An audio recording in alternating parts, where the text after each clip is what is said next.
Bien, eh bien, on va démarrer la séance des questions de l'après-midi. Il en restait ce matin qui n'avaient pas été traités. On a pris un peu de retard, vous l'avez vu, puisqu'on a redémarré un peu tard après le déjeuner.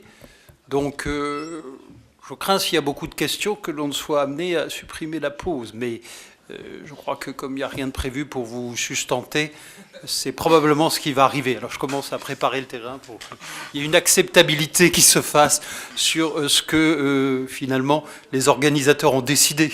On a décidé qu'il n'y avait pas de pause. Voilà. Très bien. Message cognitif. Très bien. Alors, on lance le débat sur les questions qui peuvent se poser. Voilà.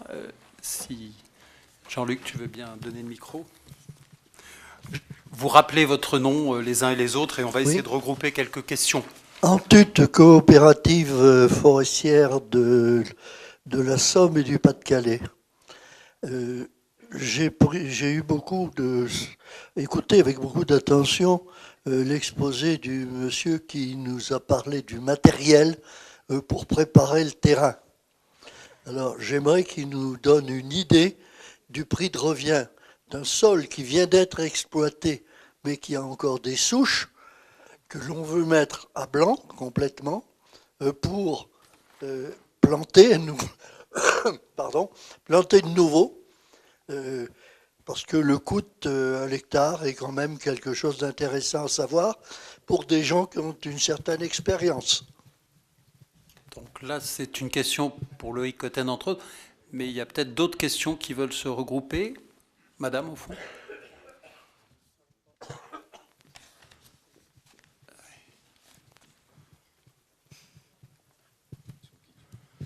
Oui, Éric Vachal de Société Ville. Non, il n'y a pas de mal. Société Villemorin. C'était un message plutôt pour la dernière intervention, entre le message balistique et le message cognitif. Alors moi, ça me plaît bien, mais j'ai malheureusement l'impression que dans le monde du zapping où on est, le message balistique, il est plus efficace. Quand on prend l'exemple de la défense entre les pros et les contre OGM, par exemple, c'est plus facile d'être contre avec un message balistique que d'être pro avec un message cognitif. Et donc là, avoir des affiches pour expliquer, ça paraît bien, mais ça me paraît, l'impact me paraît complexe parce que ça va nous demander de réfléchir. Et est-ce qu'il n'y aurait pas l'option d'un message balistique simple pour expliquer les plantations? Merci. Collègue Gisard. Gisard, Académie d'agriculture. Dans l'exposé de M. Cotten, Alliance Forêt-Bois, et de Mme Girard, ils ont indiqué les conditions mises au développement de ces techniques forestières et de ces engins forestiers. Je suis étonné qu'il n'ait pas cité l'importance d'avoir une entreprise ayant un petit peu de fonds propres, ou pas mal de fonds propres, c'est-à-dire une entreprise d'une certaine importance, qu'est la coopérative Alliance, pour développer ce genre de technique. La difficulté d'un petit entrepreneur, c'est pas d'acheter l'engin, c'est de faire du développement et de le payer. Vis-à-vis d'opérateurs tels que les 2 ou 3 qui se trouvent dans le massif gascon, il fallait avoir un peu d'argent, il me semble, et j'aimerais avoir leur avis, il me semble qu'il faut avoir un peu d'argent au niveau de l'entreprise qui commande pour pouvoir réaliser ces techniques performantes. Merci. Donc on va regrouper la question qui était posée par la coopérative Pas-de-Calais et la tienne. Myriam, tu voulais rajouter peut-être une question dans ce domaine-là? Peut-être juste une petite, peut-être plus une réaction ou une intervention qu'une question suite à celle posée par le monsieur de Villemorin sur l'effet des évolutions des stratégies des gens en matière de médias de communication ou l'évolution de ces médias eux-mêmes sur la question qui nous occupe aujourd'hui. Très bien. On commence par Catherine Collet et Loïc Cotten sur les 2 questions qui nous sont posées sur le prix. On s'attendait à ce que cette question vienne de la reconstitution et de la plantation. Et puis aussi sur la problématique des moyennes entreprises par rapport aux grandes entreprises, notamment en termes d'investissement. Alors déjà, la question de Maître Gisard est très intéressante. Effectivement, il est clair que des gros projets de recherche et de développement nécessitent des fonds importants et des structures d'entreprise nécessaires. C'est ce que Catherine d'ailleurs a souligné. Et ce qui est un des freins importants au déploiement de la RDI en termes de machinisme, c'est que souvent on a des toutes petites entreprises qui peuvent faire de la petite RDI et pas des grosses innovations parce que ça nécessite des fonds trop importants à leur échelle. D'où la nécessité effectivement de monter des consortiums, ce qui a pu se faire dans le passé.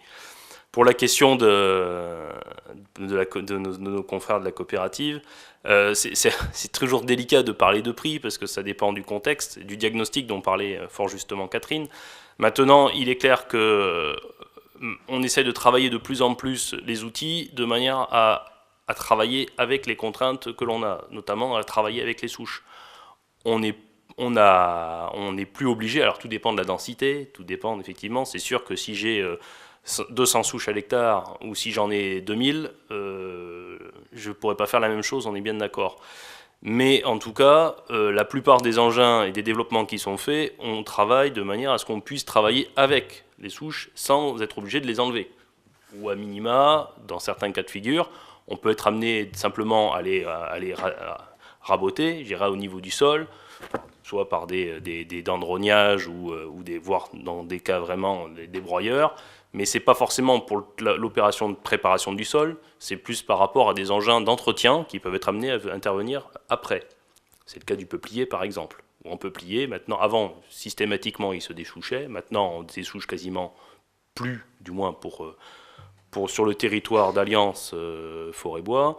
Par contre, on arrase les souches parce que derrière, ça permet aux propriétaires qui ont des petits gyrobroyeurs de pouvoir faire leurs entretiens eux-mêmes.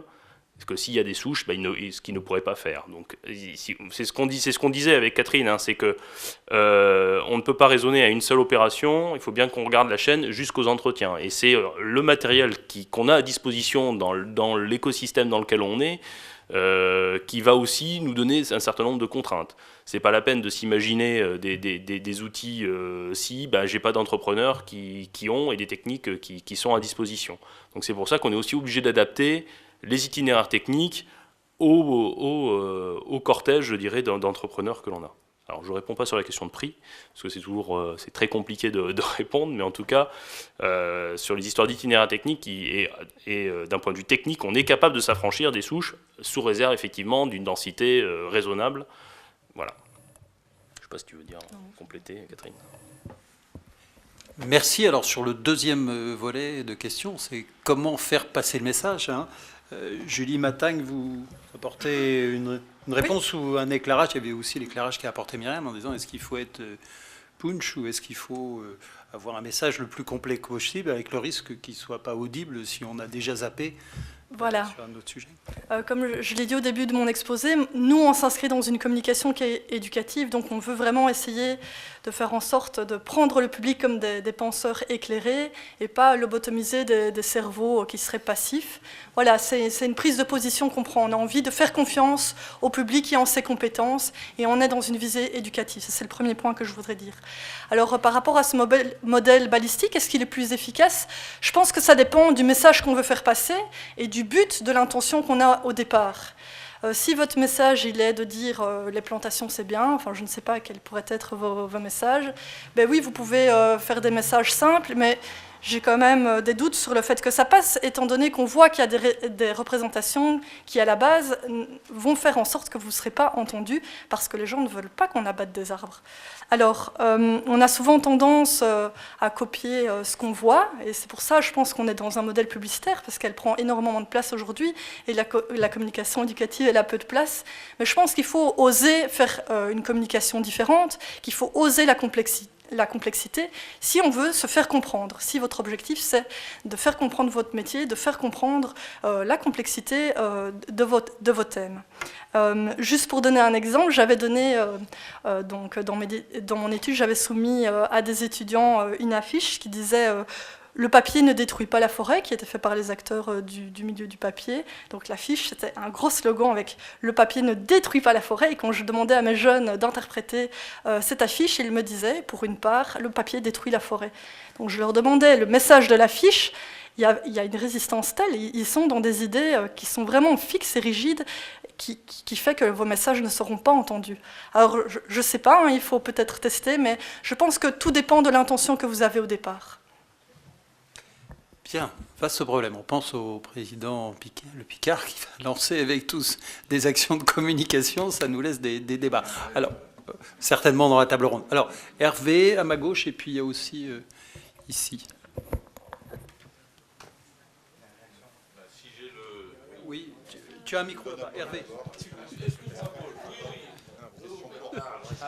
Oui, moi, oui, parce qu'en fait, pardon, moi j'ai indiqué de quoi je voulais réagir, mais j'ai pas. Voilà. Oui, ce que je voulais juste dire, c'est que je pense que les gens ont quand même des stratégies d'information de plus en plus élaborées avec Internet. Ils vont sur des forums, alors c'est peut-être pas la totalité de la population, mais du coup, ça laisse effectivement la place à une gamme de stratégies de communication aussi beaucoup plus élaborées. Et par ailleurs, j'ai fait un constat à titre personnel dont j'ignore la représentativité, mais dans mes contacts avec des journalistes au fil de ma carrière, je constate que, alors c'est peut-être parce que c'est plus les mêmes journalistes, mais que sous la pression apparemment de contraintes économiques, paradoxalement, la qualité de leur travail s'améliore. C'est-à-dire qu'avant, ils déplaçaient une équipe avec télé, etc. Il fallait en 10 minutes que toute cette grosse équipe produise un message. Aujourd'hui, on a de plus en plus affaire à des journalistes qui viennent seuls et qui préparent minutieusement leur message avant de déplacer les équipes techniques. Parce que ces équipes techniques leur coûtent très cher. Et le résultat, c'est que dans les derniers échanges que j'ai eus avec des journalistes ces dernières années, j'ai été époustouflée par le gain de qualité du travail par rapport à ce que j'avais connu en début de carrière. Mais encore une fois, c'est peut-être une vision très relative qui est liée à une migration par rapport aux médias. Mais... Nathalie qui est dans la salle et d'autres journalistes conviendront effectivement que ça s'est bien amélioré et que quand on vient seul, on a préparé son travail. Bon, alors, Paul voulait intervenir, ensuite Hervé. Paul Arnoux, NS de Lyon. Sur l'acceptabilité sociale et sur comment planter, comment faire que les gens aient envie de planter et puis que ça soit accepté. D'abord, pour avoir envie de planter, c'est bien d'avoir du matériel de plus en plus performant, d'avoir des variétés génétiques, mais c'est difficile à faire passer ce message. En revanche, moi, pour avoir interrogé des propriétaires de Douglas, de Peuplerets, voire des fans de tulipiers de Virginie, c'est souvent de la passion, c'est de l'envie, c'est des arbres où ils ont une relation qui est une relation de poésie, de quasiment d'amour. C'est pas que du rationnel. Il y a une part de rêve, de mythe, et ça vaut pour le Douglas. Le peuplier, je me rappelle aussi d'une personne qui plantait du fritzi-pollet parce que c'était un tronc bien blanc, bien droit, des grandes feuilles. Son mari savait que c'était pas un arbre terrible comme peuplier, la cime se brisait facilement, mais il y avait un attachement qui était là irrationnel. Même chose, il y a des fondus du tulipier de Virginie. Bon, c'est pas une grande essence de reboisement, mais il y en a parce que c'est un arbre pas comme les autres, un arbre qui a une histoire, un arbre duquel on peut parler de façon charnelle, poétique, non conventionnelle. Et pour les messages, avant de faire passer un message compliqué, il faut avoir une formule choc. Je l'ai expérimenté quelques fois. Après la tempête, j'avais fait un article qui s'appelait « Et si la tempête avait du bon ?» Ça interpelle. Ou bien « Vive les résineux » ou « Pitié pour les résineux » ou « Vive l'incendie ». Sur le moment, on se dit « Mais qu'est-ce que ça veut dire ?» Et derrière, après avoir une formule choc du type des formules balistiques, des formules Scud, comme disait Hervé, après on peut développer un message plus différencié, plus nuancé, plus complexe. Merci. Donc, effectivement, je confirme aussi que le tulipier de Virginie a une bonne résistance mécanique, une bonne résistance aux insectes et aux champignons, même s'il est beau. Pardon, Hervé. Oui, les formules Scud, ça peut marcher. Moi, j'ai eu un certain succès avec le bois énergie et le bois d'œuvre en disant c'est comme la patate et les épluchures, on cultive pas des patates pour valoriser les épluchures. Donc, ça peut marcher. Mais globalement, si on pouvait aller dans le Scud. Je peux vous dire qu'à FNE, si je rentrais dans ce genre-là et que certains communicants de métier nous incitent à faire au réseau forêt, ce serait facile.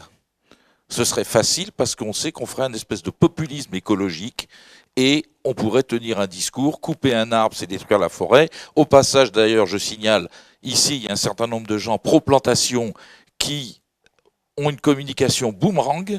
Quand il dit si on coupe des arbres et si on ne replante pas derrière, la forêt va disparaître, il donne du grain à moudre à ceux qui sont dans le discours on coupe un arbre, la forêt va disparaître. Et ça, il faut qu'ils y réfléchissent aussi, parce que là, ils font une bêtise de communication. Moi, je suis contre la communication balistique parce que ce n'est pas éthique. C'est prendre les gens pour des imbéciles. C'est flatter la partie la plus bête du cerveau humain. Alors, à l'inverse, je vais prendre l'exemple du réseau forêt, et Adeline qui est derrière moi, et Julie Marceau que vous connaissez, et mes collègues forestiers du réseau forêt. On a quand même un ancien du CRPF, un ancien de l'ONF, quelqu'un qui est en service à l'INRA, et un ancien prof de l'enseignement forestier. On se heurte avec notre base au même problème de communication. On a fait un programme en 90 propositions, on nous a dit que coup de coco c'est trop long, réduis ça en 3 idées forces. On ne lâchera pas là-dessus, parce que il faut aller vers l'intelligence du public, il ne faut pas sous-estimer les gigantesques problèmes que l'on a tous. Quand on tient un discours raisonné à FNE, on me dit oui, mais toi, tu es la danseuse du DG de l'ONF, et quand je vais à l'ONF, on me dit oui, mais toi, tu es l'œil de Moscou. Bon, mais il faut bien avoir conscience qu'entre nous, on peut se comprendre, mais derrière, il y a une société qui est fondamentalement différente. Et je terminerai là-dessus, mademoiselle. Vous savez qu'en France, il y a un peu d'argent pour la forêt, il y a un appel à projet. Moi, je vous incite à trouver des gens pour nous offrir un projet sur la compréhension de ce qu'attend la société. Jusqu'à présent, on a fait, ça vaut rien ce qu'on a fait en matière de communication. Pourquoi ? Parce qu'on n'a toujours que 3 francs 6 sous et on n'a pas la masse d'argent que peut avoir une énorme entreprise. EDF, quand ils veulent faire passer le nucléaire, ça marche plus ou moins bien. Ils mettent des dizaines de millions. Nous, quand on fait une communication, même avec l'aide, je dis nous, c'est la famille forestière, même avec l'aide du fonds de France Bois Forêt, quand on a eu 55 000 €, on est bien content. Alors on fait 3 messages à 22h30 sur la 12e chaîne et ça marche pas. Merci Hervé. Alors dire que même au niveau français, aussi au niveau français, il y a des réflexions sur l'acceptabilité des tests qui sont en train de se préparer. Effectivement, c'est un élément très important et c'était mis dans le plan recherche-innovation 2025. Il me semblait qu'il y avait... Oui, vous vouliez parler et... Madame. Oui, merci. Ernst Schulte, Commission européenne. Donc, je me sens forcé de prendre la parole parce que référence a été faite au Eurobaromètre. Donc, Madame Matagne, si je vois bien, vous faites référence de vos élaborations sur le Eurobaromètre qui portait sur les forêts, oui. Donc, lorsque nous, on avait invité le responsable de l'enquête que la Commission avait financée et on l'avait présenté au comité permanent forestier qui était composé par les représentants des États membres pour les forêts, pas pour la nature, mais pour les forêts. Évidemment, il a été mal pris par les forestiers. Ils ont dit cette enquête, ça n'est pas représentatif. Mais celui qui a géré l'enquête, il le disait dès le début, cette enquête n'est pas représentative, mais ça donne une bonne image de ce qui existe. Donc, pour savoir, il faut pas prétendre que la forêt en Europe est en bon état. Elle est en état souvent désolé. On avait fait, notre agence européenne de l'environnement a fait en même temps de l'Eurobaromètre dans tes questions. Ils ont publié un rapport sur la nature et notamment les forêts boréales étaient on a constaté que les forêts boréales étaient en très, très mauvais état. Sinon, on parle des forêts, on parle des systèmes des écosystèmes forestiers. Donc, il faut voir les habitats. On a des directives sur la nature, les habitats et les espèces qui doivent être protégés. Les États membres le savent bien, mais on fait très peu pour rétablir ces habitats. Donc, la forêt, c'est pas seulement la forêt. Si vous vous promenez en forêt, vous voyez tout est vert. Nos forêts sont complètement polluées par les nitrates. C'est un grand risque au futur. Les gens ne voient pas. Mais nous, on était contents de voir, il y avait des simples questions assez faciles à digérer par le public.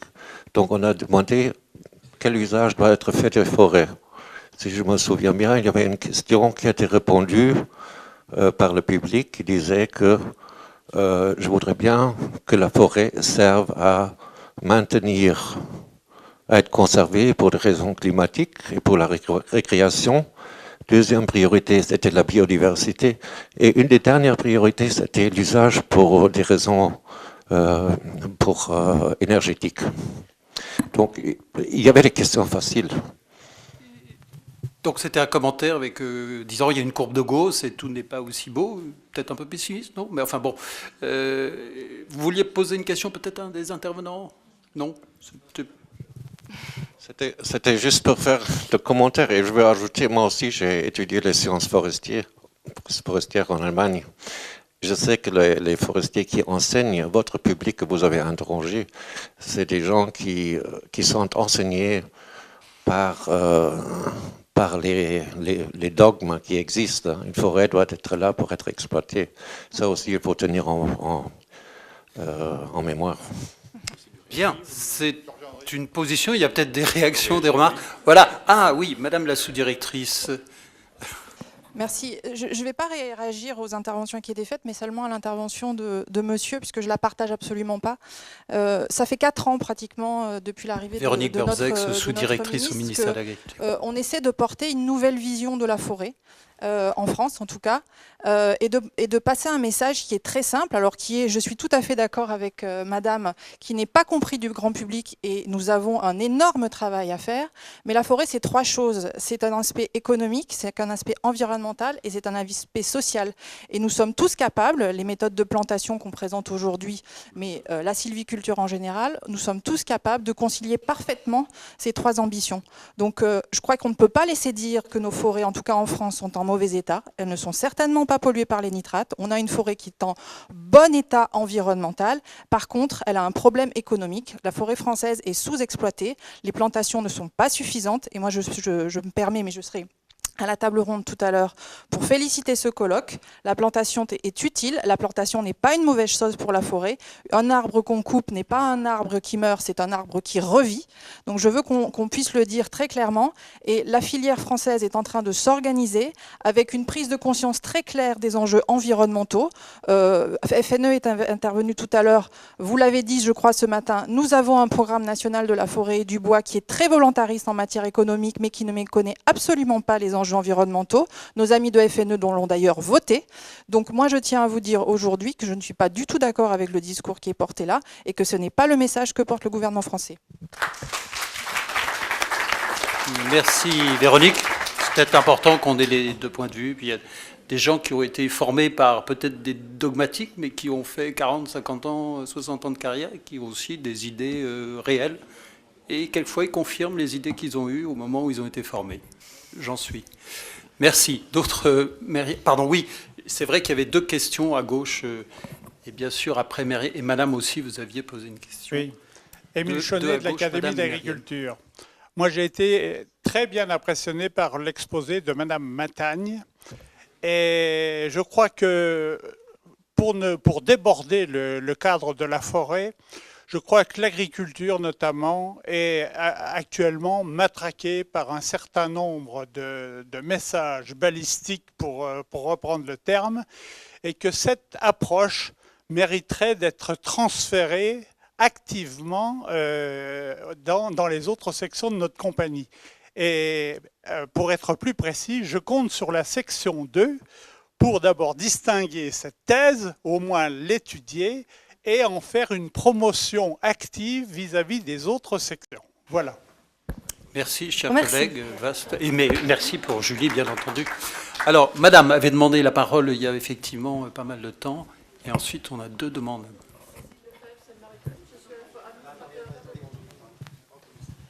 Bonjour, Cécile Lefebvre, Seine-Maritime. Je suis à la fois administrateur à la forêt privée et à la propriété rurale privée.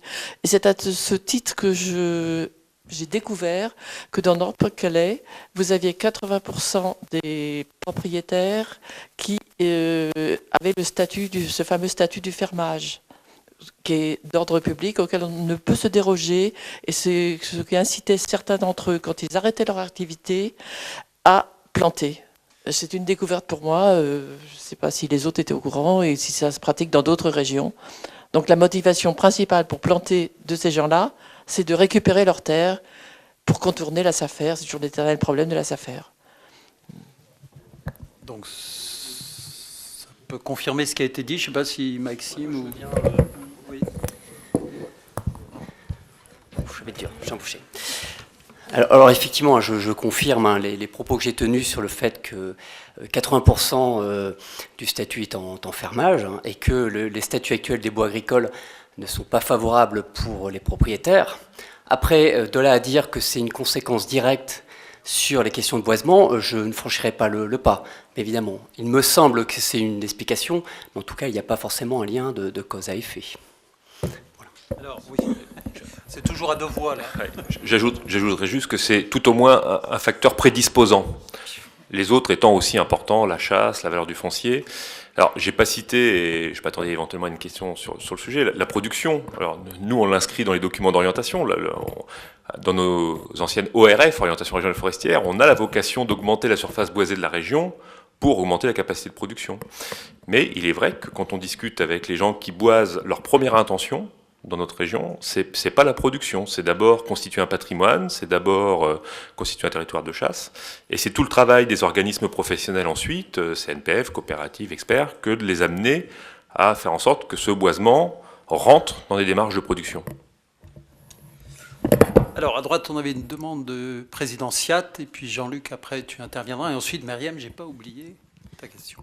J'aimerais féliciter l'intervention de Mme Julie Montagne, mais je suis un petit peu, mais ça c'est pour tout le monde forestier a un langage qui est de temps en temps très dur. Et quand on parle d'abattre un arbre, le terme abattre, il n'est pas bon, on le récolte. Et tant qu'on a des termes, puisqu'on se comprend, on n'a même pas l'impression de réaliser de quoi on parle. Mais quand on parle à une personne qui ne sait pas ce que c'est que la forêt et qu'on parle d'abattre, il ne faut pas s'étonner d'être rejeté. De la même façon, pour les plantations, quand on entend des plantations artificielles, quand on entend des termes de cet ordre-là, il faut peut-être associer plantation avec... On régénère aussi par des plantations. Il faut arriver à avoir des termes qui soient compréhensibles sans être des termes agressif. Et, madame, ne prenez plus le terme d'abattre. Merci. Je le reprends, en fait, parce que en fait, dans la sphère médiatique, les ONG sont très présentes et évidemment, elles vont jouer là-dessus. Elles vont utiliser les émotions pour essayer de sensibiliser le public. Et c'est pour ça que j'utilise ce terme, c'est parce que c'est celui qui est présent dans l'esprit des gens. Ils utilisent les émotions et de tels termes pour arriver à leur fin. Mais je n'utilise pas moi-même ce terme. Difficile, il nous faut des guerres sans mort et il nous faut du bois dans nos maisons sans récolte. Jean-Luc, vous voulez intervenir? Oui. J'étais un petit peu étonné, quand on a parlé de plantation, de ne pas entendre parler qu'en fait, on n'était plus dans le même contexte que dans les années 70, où on plantait beaucoup de terres agricoles, de terrains nus, et que dans beaucoup d'endroits, on allait avoir à planter des terrains qui étaient déjà boisés et dans lesquels on avait des souches, dans lesquels on avait du recru naturel ou même des essences forestières qui s'installaient. Et donc, est-ce que ce nouveau contexte de plantation induit des modifications de pratiques ou des modifications dans les densités et dans les coûts de plantation? Merci. C'est peut-être pour Catherine et Loïc sur les méthodes de plantation. Catherine me laisse gracieusement la main. Donc, effectivement, c'est clair que si on reboise une terre agricole ou une terre forestière, le contexte n'est pas le même. D'un côté, techniquement, c'est peut-être plus simple de préparer le sol sur une terre agricole, encore que. Maintenant, après, il va se poser le problème principal sur les anciennes terres agricoles, les boisements de terres agricoles, c'est la maîtrise de la végétation. Et ça, c'est un problème assez compliqué, parce qu'il y a une réserve de graines dans le sol, donc même si on éradique la première couche, il y a d'autres graines qui vont germer, et ainsi de suite. Et c'est souvent le heurt principal auquel on rencontre sur des terres agricoles. Après, je dirais presque que les terres forestières, c'est plus facile, encore que, il y a les souches, il y a les rémanents, on est dans des conditions un peu... Mais on innove, les entrepreneurs innovent, les entreprises innovent pour essayer justement de faire face à ce contexte un peu agressif. du milieu forestier, des souches, pour que justement les engins et les outils puissent travailler dans ces conditions-là. Mais c'est sûr que par rapport aux années 70 et à maintenant, on est sur des phases de reboisement et plus de boisement. Les techniques et les outils, et indirectement aussi bien entendu les prix, ils évoluent, ça c'est certain. Les situations de blocage sont quand même encore assez importantes, hein, pas uniquement liées au boisement de terres agricoles. Elles peuvent être aussi liées aux conditions climatiques. Bon, l'an dernier, l'enquête plantation a montré que dans toute la région touchée par les tempêtes, par la sécheresse, les taux de succès étaient de 50%. C'est quand même 50% d'échecs. C'est-à-dire que la marge au niveau de l'amélioration du succès des plantations, elle est quand même très forte. Hein. Et dans certains contextes, on a beaucoup de difficultés. Quand on est en forêt, dans des situations dominées par de la molinie ou par de la fougère, les taux de succès de plantation sont extrêmement faibles. Or, c'est des situations dans lesquelles on aimerait bien maintenir un état boisé. Oui. Et moi, le complément que je voulais apporter, c'est par rapport aux discussions qu'il y avait ce matin sur les chiffres de nombre de plants commercialisés et le regret de ne pas en avoir autant aujourd'hui qu'il y a de cela 20 ans ou 30 ans. Alors bien sûr, ça n'explique pas tout ce que je vais dire, mais il est vrai que les techniques et les mentalités évoluent chez les propriétaires. Moi, si je parle du nord de la France, d'une époque où la stratégie c'était coupe rase et reboisement sans se poser de questions, de la même essence à forte densité, en se disant on gérera ce qui vient. On est de plus en plus sur les techniques où on fait coupe rase, on attend parfois 1 an, 2 ans, voir comment ça se salit. Si le recru est intéressant, on ne met que le complément de l'essence de fond, du hêtre ou du chêne, et on travaille le reste pour avoir un mélange d'essence. Alors qu'on était avant sur une époque où l'objectif c'était plutôt d'obtenir 4 hectares purs de chêne ou 4 hectares purs de hêtre sans trop de mélange. Donc ça explique aussi qu'on n'utilise pas aujourd'hui le même nombre de plants et qu'on ne pratique pas aujourd'hui les mêmes densités. En tout cas, au nord de la France, on plante régulièrement à 810 hectares sur des feuilles sociaux avec de très belles réussites. Merci François. Alors il y avait Myriam qui avait demandé, notre partenaire AgroParisTech. Merci Georges-Henri. Donc Myriam Fourny, directrice du Centre AgroParisTech de Nancy. Alors d'abord, je voulais tous vous remercier là, parce que c'était très intéressant. Alors d'abord, j'ai peut-être un commentaire sur l'exposé de Julie Matagne. Moi, il y a 2 choses qui m'ont frappé. La première, elle a dit, je crois que c'était des résultats d'enquête, que les acteurs de la filière forêt-bois eux-mêmes avaient des messages un peu contradictoires. On vient d'en voir quelques exemples d'ailleurs. Et effectivement, du coup, la communication balistique, ça la rend pas très simple parce que si on a en plus des messages balistiques, nous-mêmes, les professionnels, contradictoires, bah, évidemment, je peux comprendre que la société a un peu du mal, quoi. Et la deuxième chose, c'est qu'en tant que responsable de formation, j'ai noté que dès qu'on avait des étudiants qui avaient fait de la formation forestière, ils changeaient quand même radicalement de point de vue. Hein. Les 2 populations étaient très différentes. Donc ça rend, en plus, moi je travaille un peu à titre personnel avec des associations d'éducation populaire, donc on peut tout à fait votre point de vue, hein, qu'il faut rendre les gens acteurs de leur... Enfin, qu'on n'est pas obligé que les gens, même aujourd'hui, la société du zapping, tout ça, on peut contrer ça et on peut avoir des gens qui... Et c'est même un gros enjeu d'avoir des gens qui réfléchissent par eux-mêmes. Donc finalement, peut-être qu'avec un tout petit peu d'éducation, voilà, peut-être simplement en éduquant à l'école primaire les enseignants et puis les élèves, on peut peut-être arriver à avoir passé des messages très complexes. Voilà. Et alors après, ma question, elle est plutôt aux autres intervenants. J'ai été frappée par un territoire que je ne connais pas du tout, là, hein, le Cap là, des Marais, là, ces territoires du Nord. Et je me demande finalement, est-ce que et puis les autres acteurs de la RDI, là, donc aussi bien les gens là, des itinéraires techniques des plantations que le matériel génétique, vous avez vocation à travailler pour tout le monde. Et en France, on a quand même des diversités de situations régionales bigrement compliquées.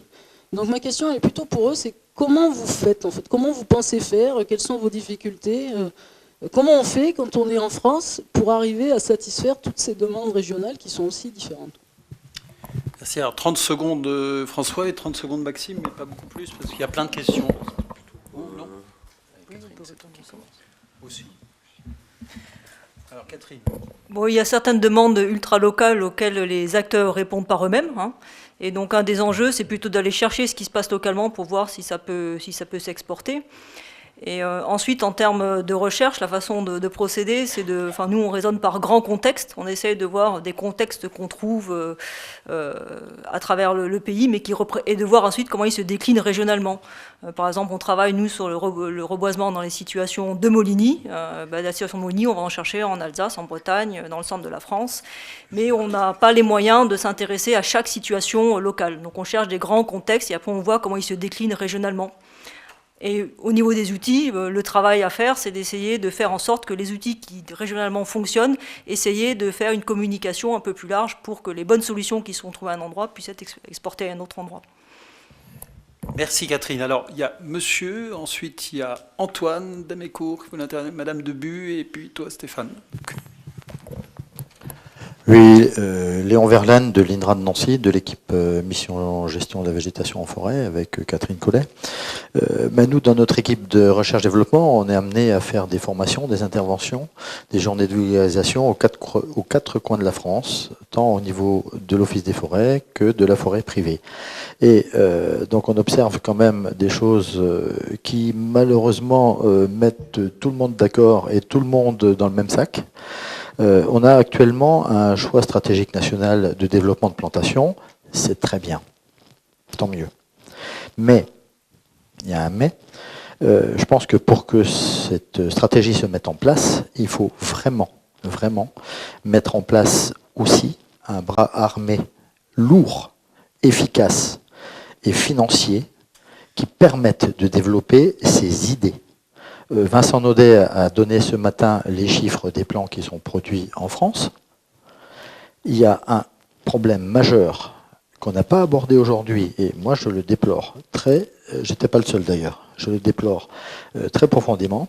Ce sont les facteurs bloquants dans les plantations qui sont des causes majeures d'échec ou de non-plantation, dont le facteur bloquant majeur, c'est effectivement sont les problèmes de sol et de végétation qui ont été abordés par Catherine et Loïc.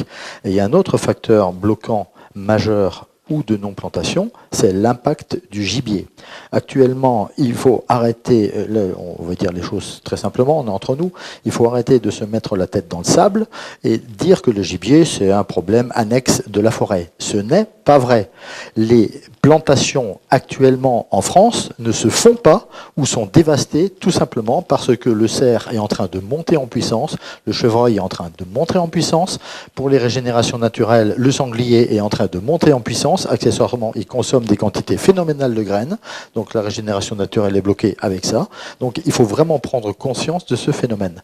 Après, il y a un autre problème technique et humain qui se pose, c'est que on a donc des compétences techniques, matérielles, humaines qui se perdent.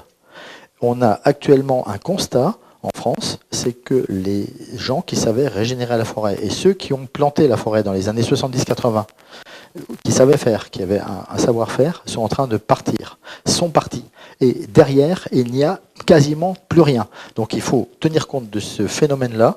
Il faut absolument remonter en puissance au niveau des formations de base à tout niveau dans ce domaine-là, parce que actuellement, on est en train de développer effectivement des choses fabuleuses au niveau de la génétique, au niveau de la qualité des plants, mais derrière, il n'y a plus de savoir-faire, de mise en place de tout ça.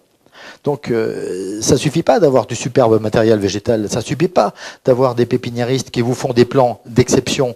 S'il n'y a plus les entreprises sur le terrain qui sont plus capables de faire, et s'il n'y a plus les planteurs qui sont capables de planter, ça ne sert strictement à rien. Donc il faut un tout, et ce tout est important, et on a vraiment besoin d'un véritable plan Marshall de la plantation. Très bien. Je crois que M. Dutarn avait souligné à la fois le CERF ce matin et puis ces questions-là. Parce qu'on va avoir la table ronde et d'autres devraient intervenir. Alors Antoine Damécourt devait intervenir, ensuite il y a Madame Debu et ensuite il y avait toi, Stéphane, excuse-moi. Donc, à propos des plantations, ce que je voulais dire, on en parle depuis ce matin, je ne pense pas que l'avenir des plantations, ce soit sur des terres qui aujourd'hui, des terres agricoles qu'on reboiserait. Ça continuera un petit peu, mais ce n'est pas l'avenir. L'avenir de la plantation, c'est la plantation sur des terrains qui sont déjà boisés et qui sont peu productifs ou qui ont produit et qu'il faut qu'on reboise. Donc ce que vient de dire l'intervenant d'avance sur les problèmes d'équilibre sylvo-cynégétique, c'est un des enjeux puisque ça peut doubler ou tripler la plantation. Donc ça peut faire qu'un propriétaire ne récolte pas parce que comme je dis que c'est du reboisement, ce qu'il faut c'est inciter les propriétaires à récolter. On sait qu'on a un déficit de récolte et Madame Borzex l'a dit tout à l'heure. Et pourquoi on a un déficit de récolte? Parce que alors, Les agriculteurs font la fête des moissons, les vendangeurs font la fête des vendanges, et nous, les sylviculteurs, quand on doit récolter, on pleure. Donc là, c'est un sujet que je vous soumets dans vos études. Julie, de travailler là-dessus. Voilà. Et donc, ce qu'il faut, c'est pas pleurer, il faut reboiser. Et on doit mobiliser 12 millions de mètres cubes à l'échelle de 2026. Et on les mobilisera s'il y a des utilisateurs derrière. C'est-à-dire qu'on a dit beaucoup qu'il allait falloir qu'on s'adapte à la demande du marché. Mais d'un autre côté, il faut aussi que du côté du marché, on puisse regarder ce qu'on a comme gisement et qu'on récolte le gisement qu'on a si on veut planter. Enfin voilà, c'est un serpent qui se mord la queue. Filière, comme on dit. Et je ne suis pas sûr que le serpent ait attrapé la queue de l'autre côté. Donc c'est un peu compliqué. Merci. Alors très rapidement, Madame Debu, Stéphanie, après on arrêtera parce que il faut laisser le temps à la table ronde et aux intervenants. Oui. Je suis propriétaire forestier et à la question de savoir est-ce qu'il faut planter, moi je dirais que nous n'avons pas le choix en fait. Quand on est propriétaire forestier, je gère un groupement forestier de 700 hectares qui a été planté dans les années 60 et aujourd'hui tous les arbres sont à maturité et je les récolte. Et je ne me pose pas la question de savoir si je dois planter ou pas, je n'ai pas le choix. La question que je me pose, c'est que dois-je planter? C'est un territoire breton sur lequel nous avons planté beaucoup d'épicéas de Sitka, un petit peu de Douglas. Aujourd'hui, les sols sont très appauvris et donc je suis contrainte de reboiser. Et avec quoi vais-je reboiser? De l'épicéa de Sitka sans doute, parce que ce sont des sols qui sont très pauvres et l'épicéa s'est bien développé sur ces terrains. Mais l'épicéa de Sitka est ravagé par le dendroctone aujourd'hui. Donc on cherche à avoir des solutions peut-être génétiques pour protéger cet arbre contre les insectes prédateurs. C'est assez compliqué. Moi, je pense aussi qu'il faut penser à la régénération naturelle. J'en ai dans ma propriété. J'essaie de faire en sorte que la régénération naturelle soit une alternative à la plantation ou à la replantation. Donc on fait des regarnis sur les régénérations naturelles. Tout ça, c'est une problématique vue du côté du propriétaire forestier qui est, à mon sens, qui doit être amené aussi dans les débats que vous portez aujourd'hui, qui sont très riches et pour lesquels je vous remercie d'avoir eu les interventions que vous avez eues. Merci de votre témoignage en tant que forestière. Et puis on va donner parole à Stéphane et après on arrêtera pour passer la table ronde. Oui, donc Stéphane Viéban, Alliance Forêt-Bois. Donc juste sur les aspects de communication. Je vais aller très vite, j'ai 3-4 éléments. Le premier, c'est on a un excellent outil grand public en termes de communication, c'est la certification de la gestion durable. Et je pense qu'il faut vraiment s'en servir. Les certifications PEFC, FSC sont un moyen de tourner vers le consommateur pour justement remettre en valeur la gestion des forêts françaises et européennes. Et là, c'est fait pour nous, ça. Il faut l'utiliser. Si je redescends encore un tout petit peu, on en a parlé au niveau des jeunes, il y avait quelque chose qui existait, qui a été relancé très récemment, c'est l'école de la forêt.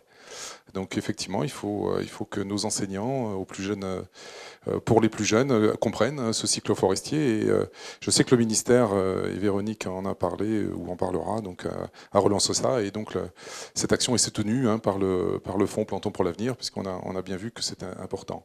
Si je redescends un peu encore, les meilleurs vecteurs pour cette partie-là, c'est les propriétaires forestiers eux-mêmes.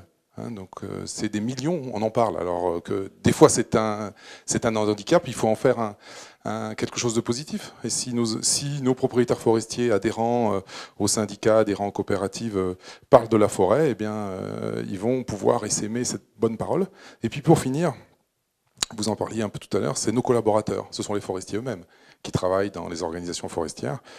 Il faut aussi leur pousser à expliquer leur métier, que ce soit à titre professionnel et personnel, à communiquer, et puis surtout, alors un mot qui va peut-être faire réagir, il faut surtout pas parler de repentance. Si on coupe, si on reboise, il faut être fier de ce qu'on fait. Moi, je suis fier d'être forestier. Il faut communiquer cette fierté de notre métier, et là, vous allez convaincre. Merci. Merci Stéphane, un planteur qui est fier, une forestière qui est fière. Merci aux intervenants, merci à vos questions. Et donc, on les applaudit encore une fois. Et on laisse la place à la table ronde.